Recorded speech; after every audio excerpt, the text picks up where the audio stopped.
السلام علیکم ورحمۃ اللہ وبرکاتہ۔ آج کے سوالات پیش خدمت ہیں۔ نبی آخر الزماں کون ہے؟ اے حضرت نوح علیہ السلام، بی حضرت عیسیٰ علیہ السلام، سی حضرت محمد مصطفیٰ صلی اللہ علیہ وسلم۔ Who is the last prophet? سی حضرت محمد مصطفیٰ صلی اللہ علیہ وسلم۔ دنیا میں کم و بیش 1,24,000 انبیاء تشریف لائے۔ جب دنیا میں فساد برپا ہوا، لوگوں نے اللہ تبارک تعالیٰ کی نافرمانی کی، لوگ دنیا میں فساد پھیلاتے رہے، تب اللہ تعالیٰ نے ان کی ہدایت کے لیے اپنے نبیوں کو دنیا میں بھیجا۔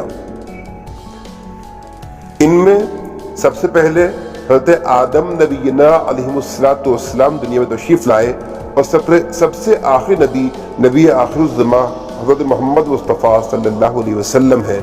آپ کے بعد کوئی نبی دنیا میں تشریف نہیں لائے گا۔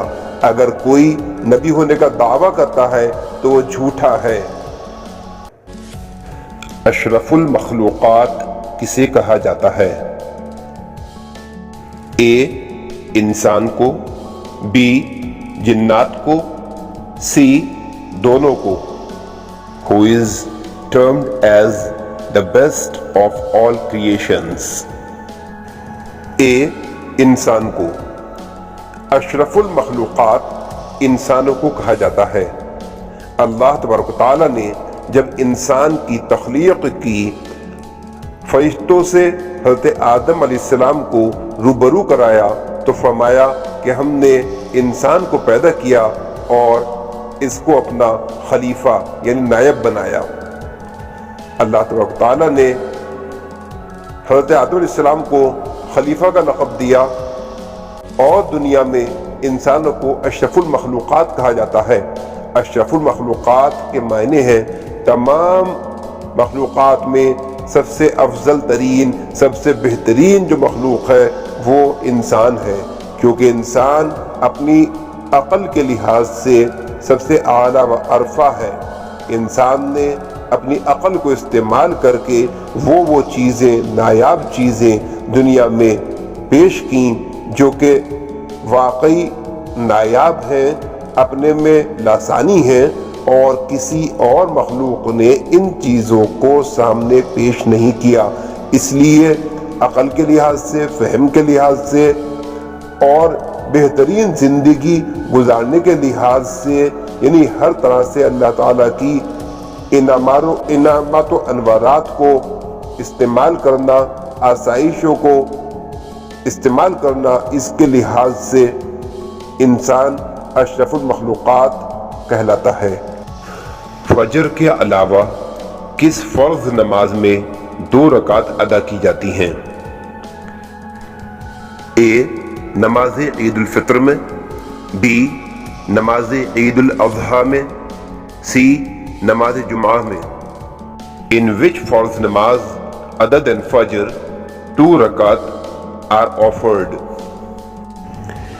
سی نماز جمعہ میں۔ نماز جمعہ میں فجر کی نماز کی طرح 2 رکعت فرض ادا کیے جاتے ہیں۔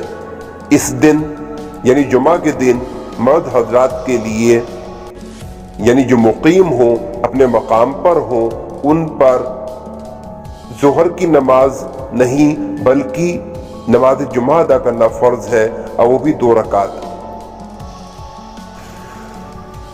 اللہ کے ان نبی کا نام بتائیے جنات جن کے تابع تھے۔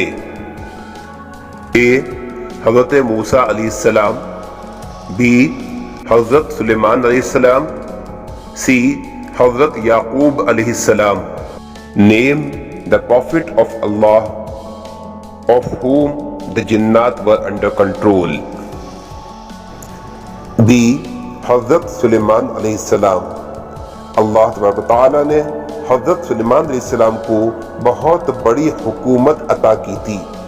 ان کے انڈر میں صرف انسان نہیں آتے تھے بلکہ جنات بھی ان کے تابع تھے، اور جنات کو حکم کر کے ہی انہوں نے ملکہ بلقیس کا تخت اٹھوایا تھا، جنات سے بہت طرح کے کام بھی لیا کرتے تھے، اور اللہ تعالیٰ نے انہیں ایک یہ بھی اعزاز عطا فرمایا کہ ایک وقت کے لیے تمام دنیا کی مخلوقات کی روزی روٹی کا نظم و نسق انتظام حضرت سلیمان علیہ السلام کو عطا کیا گیا تھا۔ اللہ تعالیٰ نے انسانوں کو کس لیے پیدا کیا؟ اے اپنی عبادت کے لیے، بی امتحان کے لیے، سی اپنی رحمتیں اور برکتیں نازل فرمانے کے لیے۔ For what purpose did Allah created human beings؟ اے اپنی عبادت کے لیے۔ اللہ تبارک تعالیٰ نے انسانوں کی تخلیق اپنی عبادت کے لیے کی، جیسا کہ اللہ تبارک تعالیٰ قرآن پاک میں 27ویں سپارے میں دوسرے رکوع میں فرماتا ہے وَمَا خَلَقْتُ الْجِنَّ وَالْإِنسَ إِلَّا لِيَعْبُدُونَ، ہم نے جن اور انسان کو صرف اپنی عبادت کے لیے پیدا کیا۔ باقی سوالات آئندہ ویڈیو میں پیش نظر کیے جائیں گے، بنے رہیے ہمارے چینل پر۔ السلام علیکم ورحمۃ اللہ وبرکاتہ۔